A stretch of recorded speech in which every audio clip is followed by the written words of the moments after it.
Reichsmarshal Hermann Göring, commanding Luftwaffe, received situation reports during February 1944, documenting that American 8th Air Force had conducted Operation Argument, subsequently known as Big Week, employing over 1,000 heavy bombers escorted by long-range P-51 Mustang fighters that were engaging German interceptors over Reich territory for the first time with decisive effectiveness. The intelligence compiled by Luftwaffe operational staff indicated that fighter interception missions that had previously cost American bomber formations substantial losses were now resulting in catastrophic casualties among German interceptor units as Mustang escorts engaged Focke-Wulf 190 and Messerschmitt 109 pilots over their own airfields. General Adolf Galland, commanding Luftwaffe Fighter Arm, transmitted assessments during February and March, emphasizing that German fighter pilot losses were exceeding replacement capacity through both training programs and aircraft production, creating attrition spiral, where Luftwaffe was losing experienced pilots faster than any reconstitution was possible. The strategic context involved Göring having built Luftwaffe during 1930s into instrument of military power that had demonstrated its effectiveness during Polish campaign, Battle of France, and initial phases of Operation Barbarossa. The operational doctrine emphasizing tactical support for ground operations had produced spectacular successes during period when Luftwaffe enjoyed qualitative advantages over opponents and when campaigns were brief enough that attrition didn't determine outcomes. The shift to strategic confrontation against British bomber offensive during 1940 and subsequently against American daylight bombing had exposed limitations in doctrine, equipment, and pilot training that tactical air force operating in support of ground campaigns hadn't needed to address. General Hans Jeschonnek, serving as Luftwaffe Chief of Staff, had identified during 1942 that German fighter production was inadequate for simultaneously defending Reich territory against bombing while supporting ground operations on multiple fronts.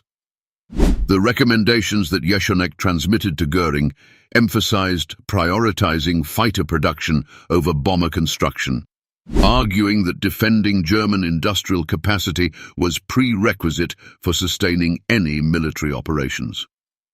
Göring had transmitted these recommendations to Hitler, who insisted that offensive capability through bombers was strategically more important than defensive fighters. The consequence was that fighter production remained constrained, while American and British bomber forces grew stronger through industrial capacity, that Luftwaffe was inadequately equipped to attack effectively.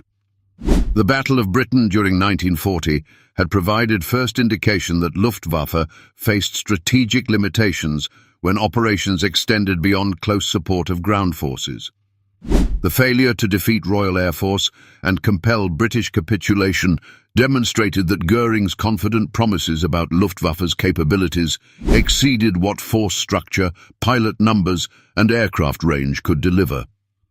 General Albert Kesselring, commanding Luftflotte 2 during Battle of Britain, had communicated to Göring that attacking London while simultaneously suppressing Royal Air Force required more aircraft than were available, and that switching attack objectives before RAF was destroyed allowed British fighter forces to reconstitute.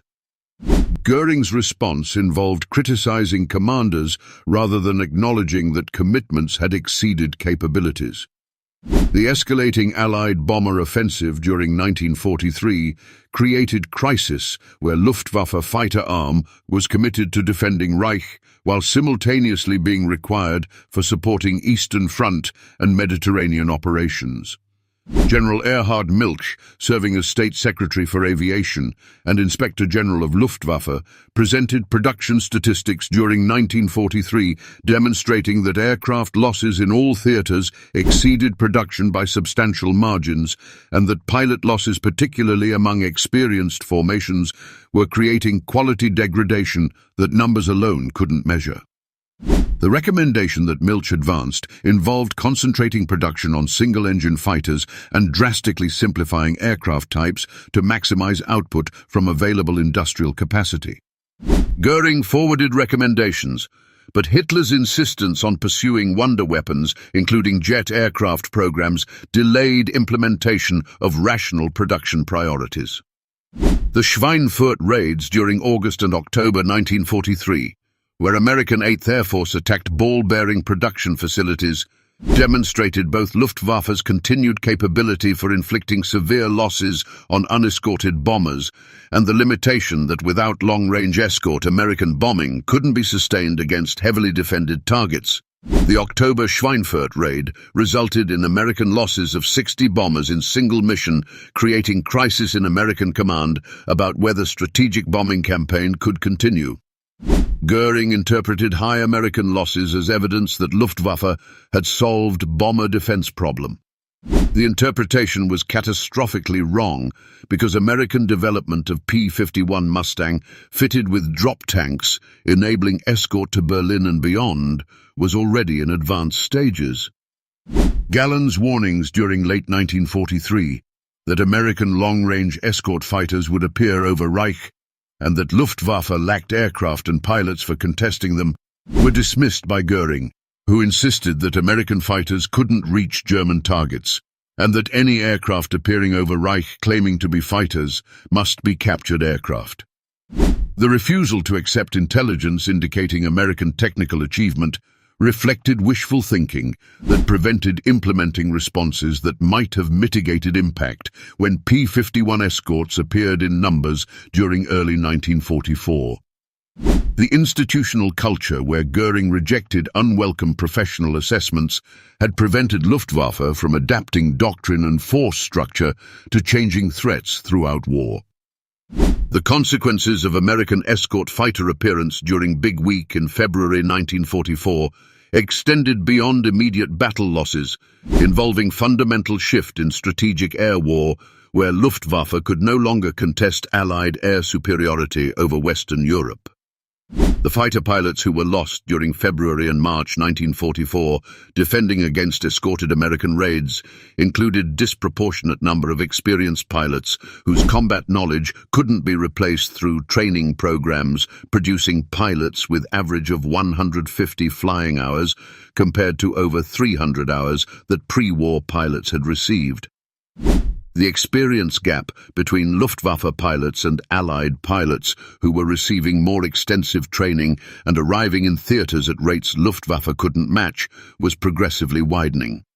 General Galland requested meeting with Göring during May 1944, presenting consolidated assessment that Luftwaffe fighter arm had reached critical juncture where losses were destroying combat effectiveness at rate that would leave Reich defenseless against Allied air attack within months if current attrition continued.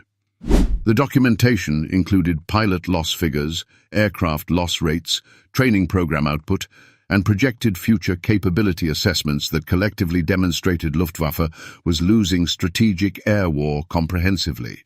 Göring's response involved accusing Galland and fighter pilots of cowardice, demanding that fighter arm attack bomber formations more aggressively, and threatening punishment for commanders who reported inadequate results.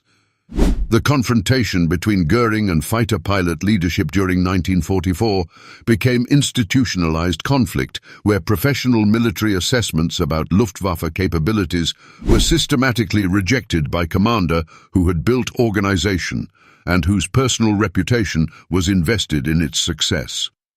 Galland organized meeting of senior fighter aces including Gerhard Barkhorn and Walter Nowotny during November 1944.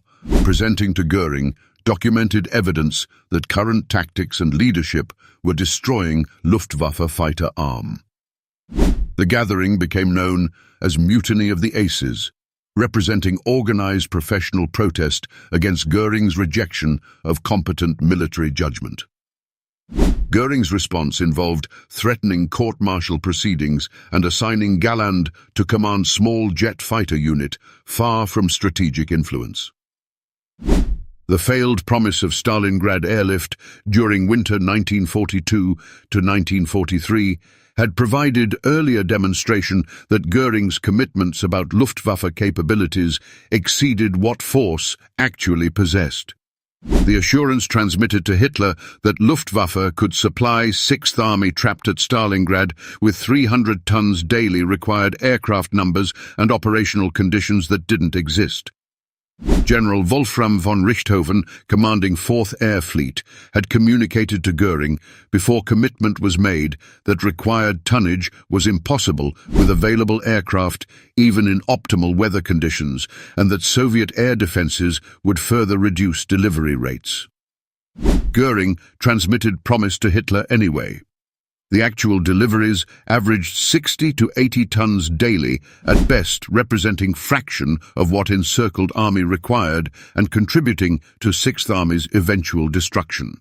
The Allied invasion of Normandy during June 1944 revealed extent of Luftwaffe's collapse, when German air forces could mount only minimal sorties against invasion fleet and beachhead, despite this representing most critical moment for German strategic defense during war.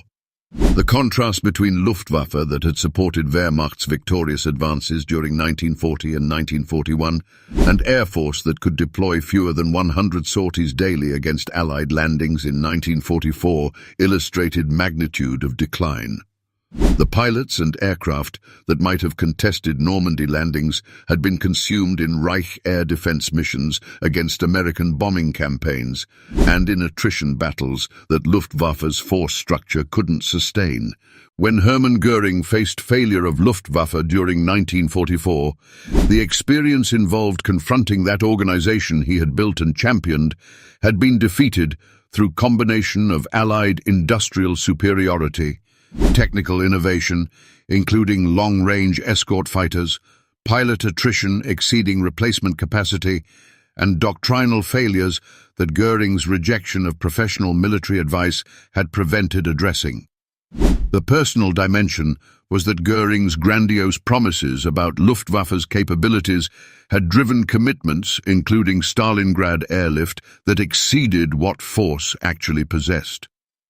The institutional response involved blaming pilots and commanders for failures rather than acknowledging that force structure, production priorities, and doctrinal choices had created conditions where defeat was inevitable, regardless of individual courage or tactical skill. The jet aircraft program represented Göring's attempted technological solution to Luftwaffe's deteriorating position. The Messerschmitt Me-262 jet fighter possessed performance advantages over any Allied piston-engine aircraft that would have made it devastating interceptor against bomber formations. The development had proceeded since 1941, but Hitler's insistence during 1943 and early 1944 that Me-262 be modified as bomber rather than employed as interceptor delayed operational deployment of aircraft that might have significantly impacted air war over Reich.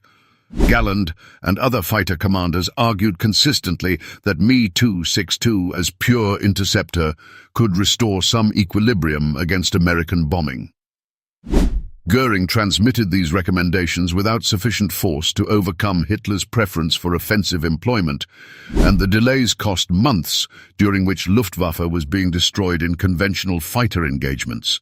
The synthetic fuel crisis that Allied bombing created during 1944 directly impacted Luftwaffe operational capacity in ways that aircraft production couldn't compensate. The attacks on hydrogenation plants, beginning in May 1944, reduced aviation fuel production from 180,000 tons monthly to under 10,000 tons by September, creating a situation where aircraft were sitting on airfields unable to fly for lack of fuel. The training programs that might have produced replacement pilots were curtailed because fuel for training flights wasn't available. The operational units that might have contested Allied bombing received reduced fuel allocations, limiting sorties to emergencies only. The cumulative effect was that Luftwaffe possessed aircraft that couldn't fly and pilots who couldn't train, creating hollow military capability. The psychological dimension for Göring involved reconciling personal identity as creator and commander of Luftwaffe with reality that organization had been comprehensively defeated. The public position he had maintained throughout war, emphasizing Luftwaffe's invincibility, had created personal investment in denying evidence of failure. The accusations directed at Galland and fighter pilots for lacking aggression represented displacement of responsibility from command failures to operational execution failures. The pattern of attributing defeats to inadequate determination by subordinates rather than to structural problems in force organization and strategic direction had characterized Göring's leadership responses throughout war. The broader institutional failure that Göring's leadership represented involved inability to adapt doctrine and force structure as strategic situation changed. The Luftwaffe that had been designed for tactical support of ground forces possessed organizational culture, aircraft types, pilot training, and command concepts suited to that mission. Transitioning to strategic air defense required different aircraft with higher altitude performance, different pilot training emphasizing deflection shooting against bombers rather than maneuvering against fighters, different command arrangements enabling rapid concentration of interceptors, and different production priorities emphasizing numbers over types. These transitions were identified by professional military staff, but implementing them required Göring to acknowledge that original force design was wrong for emerging requirements, and that commitment had to be made to approaches differing from those that had delivered earlier successes. The professional military leadership that Galland represented possessed accurate assessment of Luftwaffe's situation, but found that delivering accurate assessments to Göring resulted in accusations of defeatism and threats of punishment, rather than rational responses addressing identified problems. The legacy of Göring facing Luftwaffe's failure was that Germany's air arm had been defeated not solely by Allied industrial superiority and technical innovation, but by command culture that prioritized Göring's personal reputation and Hitler's strategic preferences over professional military judgment about force requirements and doctrinal adaptation needed for confronting challenges that 1944 presented to Air Force designed for different war than one Germany was actually fighting.